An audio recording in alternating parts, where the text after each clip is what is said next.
Hello friends, how are you? Welcome in this channel. आज आपण units and measurements ह्या चॅप्टरचा part number 8 बघणार आहोत. आपण आत्तापर्यंत युनिट्स अँड मेजरमेंट्स ह्या चॅप्टरचा इम्पॉर्टन्स स्टडी केलेला आहे. त्याच्यानंतर युनिट्स, सिस्टीम ऑफ युनिट्स हा भाग बघितलेला आहे.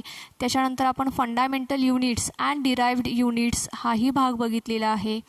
त्याच्यानंतर आपण कन्व्हेन्शन्स आपण बघितलेले आहेत, right. How to use SI units ह्याच्यासाठीचे जे रूल्स होते हे रूल्स आपण पाठच्या लेक्चरमध्ये बघितलेले आहेत, राईट. सो स्टुडंट्स, ह्याच्या पुढचा भाग आपल्याला बघायचा आहे. स्टुडंट्स, ड्यू टू कोविड-19 सिच्युएशन तुमच्या सिलेबसमधील काही भाग कमी झालेला आहे. For example 1.3 measurement of length हा भाग कमी झालेला आहे. 1.4 मेजरमेंट ऑफ मास हाही भाग कमी झालेला आहे. 1.5 measurement of time. 1.7 accuracy, precision, अनसर्टॅनिटी in measurement. त्याच्यानंतर 1.8.2 that is combination of errors. तर हा जो भाग आहे हा भाग तुमच्या सिलेबसमधून कमी झालेला आहे फक्त ह्या वर्षासाठी. त्याच्या पुढचा जो भाग आहे तो भाग आपल्याला बघायचा आहे dimensions and dimensional analysis.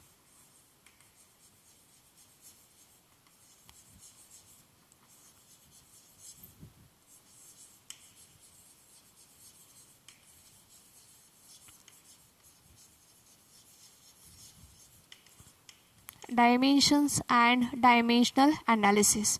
So students, पहिल्यांदा आपण what is mean by dimensions हे समजून घेणार आहोत. The dimensions of a physical quantity are the powers to which the concerned fundamental units must be raised in order to obtain the unit of the given physical quantity.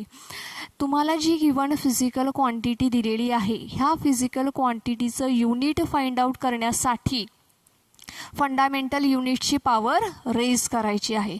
So ही जी process आहे this is called as the dimensions, right. The dimensions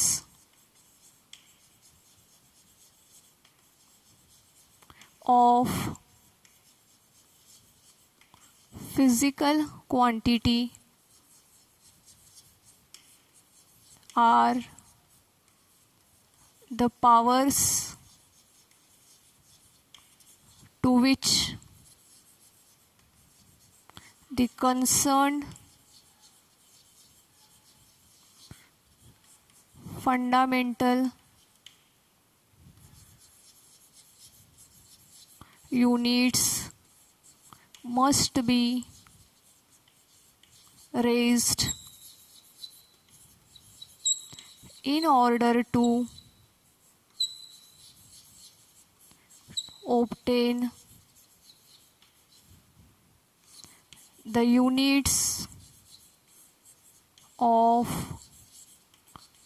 given physical quantity. ठीक आहे. तर तुम्हाला जी given physical quantity दिलेली आहे तिचं युनिट फाइंड आउट करण्यासाठी फंडामेंटल युनिट्सची पॉवर आपल्याला रेज करायची आहे. So this is called as the dimensions. So the dimensions of physical quantity are the powers to which the concerned fundamental units must be raised in order to obtain the unit of given physical quantity. तुम्हाला जी given physical quantity दिलेली आहे तिचं unit find out करण्यासाठी fundamental युनिटची power raise करायची, increase करायची, right. So ही जी प्रोसेस आहे ह्या प्रोसेसला आपण म्हणतो डायमेन्शन्स, राईट. त्याच्यानंतर आपल्याला बघायचं आहे dimensional formula. Dimensional formula. Now the units of any derived quantity. ठीक आहे. कोणत्याही डिराइव्ड क्वांटिटीचं युनिट्स फाइंड आउट करण्यासाठी we use the fundamental units, right. आपण काय करतोय, फंडामेंटल युनिट्स यूज करतोय एका ठराविक मॅनरमध्ये. So that is called as the dimensional formula. ठीक आहे. डिराइव्ड क्वांटिटीचे युनिट्स आपण काय करतोय, फंडामेंटल युनिट्सच्या रूपामध्ये लिहितोय एका ठराविक फॉर्ममध्ये, right. So that form is called as the dimensional formula. Now this dimensional formula is written in a square bracket. कसं लिहितोय आपण, हा स्क्वेअर ब्रॅकेटमध्ये लिहितोय. We do not use any punctuation mark in this square bracket. ह्या square ब्रॅकेटमध्ये आपण कोणतंही पंक्च्युएशन मार्क वापरत नाही. For example comma, full stop etcetera. ठीक आहे. तर आपण फक्त स्क्वेअर ब्रॅकेट वापरतोय. नाव जे फंडामेंटल युनिट्स आहेत त्यांच्यासाठी आपल्याला सिम्बॉल्स वापरायचे आहेत in dimensional analysis. For example लेंथसाठी काय वापरणार आहोत आपण, कॅपिटल एल. माससाठी आपण वापरणार आहोत कॅपिटल एम. टाईमसाठी कॅपिटल टी. टेम्परेचर त्याच्यासाठी कॅपिटल के. करंटसाठी आहे कॅपिटल आय. इंटेन्सिटी आहे कॅपिटल सी. त्याच्यानंतर अमाऊंट ऑफ सबस्टन्स ह्याच्यासाठी आहे मोल. ठीक आहे. So these are the symbols which we use in the dimensional analysis, right. काय काय बघितलं आहे आपण, लेंथसाठी एल, माससाठी एम, टाईमसाठी टी, टेम्परेचरसाठी के, करंटसाठी आय, इंटेन्सिटीसाठी सी, अमाऊंट ऑफ सबस्टन्ससाठी मोल. ठीक आहे. So students, let us revise what we have learn up to this. आपल्याला डायमेन्शन्स अँड डायमेन्शनल ॲनालिसिस हा टॉपिक आपण आज बघतोय. त्याच्यामध्ये आपण डायमेन्शनची डेफिनेशन बघितली आहे बघा. The dimensions of physical quantity are the powers to which the concerned fundamental units must be raised in order to obtain the unit of given physical quantity. ठीक आहे. तर तुम्हाला जी गिवन फिजिकल क्वांटिटी दिलेली आहे तिचं युनिट फाइंड आउट करण्यासाठी fundamental युनिटची power increase करावी लागते. So this process is called as the dimensions. त्याच्यानंतर आपण बघितलेलं आहे dimensional formula. So dimensional formula means the dimensions of any derived quantity एका ठराविक फॉर्ममध्ये आपण लिहितो. So this is called dimensional formula. It is written in a square bracket. Dimensional फॉर्म्युल्यासाठी आपण काय करतोय, स्क्वेअर ब्रॅकेट वापरतोय. Now in dimensions, for our convenience, we use these symbols for the fundamental units. For example, length साठी capital L, mass साठी capital M, time साठी capital T, temperature साठी capital K, current साठी capital I, intensity साठी capital C आणि amount of substance साठी आहे mole. Right.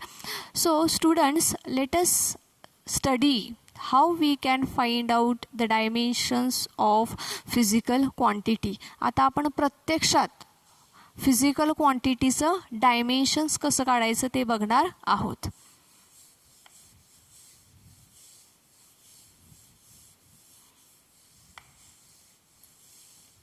ठीक आहे. पहिली आपण टर्म घेऊया वेलॉसिटी.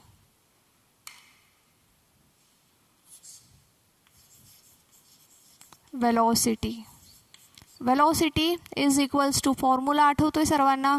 काय बघितलं होतं आपण, वेलॉसिटी इज इक्वल्स टू काय आहे, डिस्टन्स अपॉन टाइम.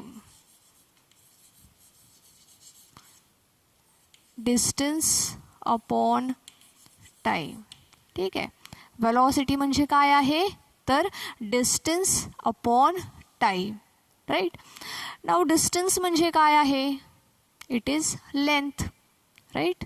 डिस्टन्स म्हणजे काय आहे, इट इज लेंथ आणि हा टाइम. ठीक आहे. सो लेंथसाठी आपण काय घेतलेलं आठवतंय, लेंथसाठी आपण घेतलं होतं कॅपिटल एल आणि टाईमसाठी घेतलं होतं आपण कॅपिटल टी. ठीक ठीक आहे. तर हे आपल्याला काय करायचं आहे, अशा पद्धतीने स्क्वेअर ब्रॅकेटमध्ये दाखवायचं आहे, राईट. आता हा जो टी आहे हा खाली डिनॉमिनेटरमध्ये आहे, त्याला आपल्याला काय करायचं आहे, न्यूमरेटरमध्ये घेऊन जायचं आहे. मग हे न्यूमरेटरमध्ये असं होईल, टी वरती गेल्यामुळे ह्याची होईल -1 पॉवर. ठीक आहे. एलची कोणतीच पॉवर नाही म्हणजे काय आहे, 1 आहे. मास ह्या ठिकाणी किती आहे, 0 आहे. सो आपण m⁻0 म्हणजे अशी पद्धत आहे लिहिण्याची. लेंथ, मास, टाईम ह्याच्या स्वरूपामध्ये आपण फिजिकल क्वांटिटी एक्सप्लेन करतो. काही फिजिकल क्वांटिटी करंटशी रिलेटेड असतील तर त्या ठिकाणी आय येईल. काही फिजिकल क्वांटिटी इंटेन्सिटीशी रिलेटेड असतील तर त्या ठिकाणी सी येईल. काही फिजिकल क्वांटिटी टेम्परेचरशी रिलेटेड असतील तर त्या ठिकाणी के येईल. पण इन जनरल बऱ्यापैकी ज्या आपल्या फिजिकल क्वांटिटीज आहेत त्या लेंथ, मास, टाईममध्ये आपण एक्सप्रेस करत असतो. सो जरी इथे मासची व्हॅल्यू 0 असली, मास नसला तरी तो आपण इथे लिहायचा आहे, राईट. सो आपल्याला काय मिळालं, dimensions of velocity. Dimensions of velocity. ठीक आहे. किती मिळालेत आपल्याला, dimensions of velocity is equals to L1 m0 t⁻⁻1. So this is the dimensions of velocity. हे काय आहे, velocityचं डायमेन्शन आहे, राईट. सो आपण अशाच पद्धतीने अजून एका फिजिकल क्वांटिटीचं डायमेन्शन काढूयात.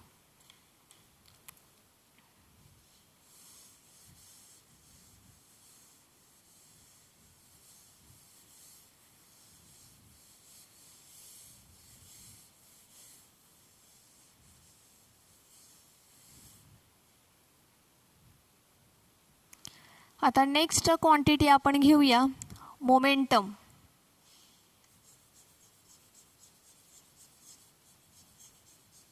Now it is denoted by P आणि मोमेंटम म्हणजे आपण पहिल्याच लेक्चरमध्ये शिकलेलो आहोत. मोमेंटम म्हणजे काय आहे, mass into velocity. It is mass into velocity. ठीक आहे, mass into velocity. Now mass जो आहे तो आपण कशाने इंडिकेट करतो, तर आपण तो इंडिकेट करतोय कॅपिटल एमने, राईट. सो इथे आपण लिहूया मग capital M into velocity. Velocity म्हणजे काय आहे, तर डिस्टन्स अपॉन टाईम. ठीक आहे, वेलॉसिटी म्हणजे आहे डिस्टन्स अपॉन टाईम. ठीक आहे. तर मग काय होईल, मग हे इंटू डिस्टन्स. डिस्टन्स म्हणजे लेंथ, राईट. तर लेंथसाठी आपण काय वापरतोय मग, कॅपिटल एल. अपॉन टाईमसाठी वापरतोय आपण कॅपिटल टी. ठीक आहे. So mass into distance upon time. आता ह्या सर्व क्वांटिटीज आपल्याला एकत्र मर्ज करायचे आहेत. ठीक आहे, डायमेन्शनल फॉर्म्युल्याच्या रूपात आपल्याला लिहायचं आहे. सो आपण कसं लिहिणार मग, हा जो एल आहे तो लिहूया, ह्याची पॉवर असेल 1. एम आहे, हा एमची पॉवर आहे 1, राईट. त्याच्यानंतर टी आहे, टी वरती गेल्यावर त्याची पॉवर होईल -1. सो अशा पद्धतीने आपल्याला मोमेंटमचं डायमेन्शन मिळालेलं आहे L1 m1 t⁻⁻1. ठीक आहे. तुम्ही जर का प्रॅक्टिस केली तर तुमच्या लक्षात येईल की हे जे वेलॉसिटीचं आहे डायमेन्शन्स, हे आपण ॲज इट इज डायरेक्ट इथं वापरू शकतो. ठीक आहे. म्हणजे इथे जर का आपण सेपरेट फाइंड आउट केलं ना distance upon time, by practice तुम्हाला काय होईल, मग तुम्ही हे डायरेक्ट डायमेन्शन तिथं वापरू शकता. L1 m0 t⁻⁻1 असं डायरेक्ट तुम्ही इथं वेलॉसिटीचं डायमेन्शन्स लिहू शकता. ठीक आहे स्टुडंट्स. सो आपण रिवाईज करूयात. आज आपण काय काय शिकलो आहे ते. डायमेन्शन्स अँड डायमेन्शनल ॲनालिसिस ह्या टॉपिकमध्ये आपण सुरुवातीला डायमेन्शन्स म्हणजे काय बघितलेले आहे. So the dimensions of the physical quantity are the powers to which the concerned fundamental units must be raised in order to obtain the units of given physical quantity. तुम्हाला जी given physical quantity दिलेली आहे त्या physical क्वांटिटीचं units find out करण्यासाठी fundamental युनिटची power raise करता. So this process is called as the dimensions. पुन्हा एकदा रिपीट करते. The dimensions of the physical quantity are the powers to which the fundamental units must be raised in order to obtain the units of the given physical quantity. ठीक आहे. त्याच्यानंतर आपण काय बघितलं होतं तर आपण बघितलं की डायमेन्शनल फॉर्म्युला हा कसा दाखवतो आपण स्क्वेअर ब्रॅकेटमध्ये दाखवतो. तर जे बेसिक फंडामेंटल युनिट्स आहेत त्यांच्यासाठी वेगवेगळे सिम्बॉल्स आहेत. फॉर एक्झाम्पल लेंथसाठी कॅपिटल एल आहे, माससाठी कॅपिटल एम, टाईमसाठी कॅपिटल टी, टेम्परेचरसाठी कॅपिटल के, इंटेन्सिटीसाठी कॅपिटल सी, करंटसाठी capital I and amount of सबस्टन्ससाठी आपण वापरतोय मोल MOL. ठीक आहे. त्याच्यानंतर आपण काय बघितलेलं आहे तर एक फिजिकल क्वांटिटी घेतली velocity which is derived physical quantity which is equals to आहे distance upon time. Now distance is measured in a length upon time. ठीक आहे. सो लेंथसाठी आपण डायमेन्शनल ॲनालिसिसमध्ये कोणता सिम्बॉल घेतोय कॅपिटल एल. टाईमसाठी काय घेतोय कॅपिटल टी. आता हे आपण एकाच फॉर्ममध्ये लिहिलेले आहे. टी जो आहे तो खाली आहे, वरती गेल्यावर T⁻1 होईल. ठीक आहे. तर आपण कसं लिहिलेलं आहे L1 M0 T⁻1. ठीक आहे. त्याच्यानंतर मोमेंटम मास इंटू वेलॉसिटी. मास आहे इंटू वेलॉसिटी म्हणजे distance upon time L upon T. ठीक आहे. तर मग हे कंबाईन केलं तर काय मिळेल L1 M1 T⁻1. तर this is the dimensions of the momentum. ठीक आहे. तर अजून बऱ्याचशा फिजिकल क्वांटिटीज आहेत. फॉर एक्झाम्पल डेन्सिटी आहे, acceleration, force, impulse, work, energy, pressure. ह्या ज्या फिजिकल क्वांटिटी आहेत ह्यांचं देखील आपल्याला डायमेन्शन्स फाइंड आउट करायचं आहे. ठीक आहे. तर ह्या फिजिकल क्वांटिटीचं डायमेन्शन आपण आपल्या पुढच्या लेक्चरमध्ये फाइंड आउट करूया. Okay students, thank you.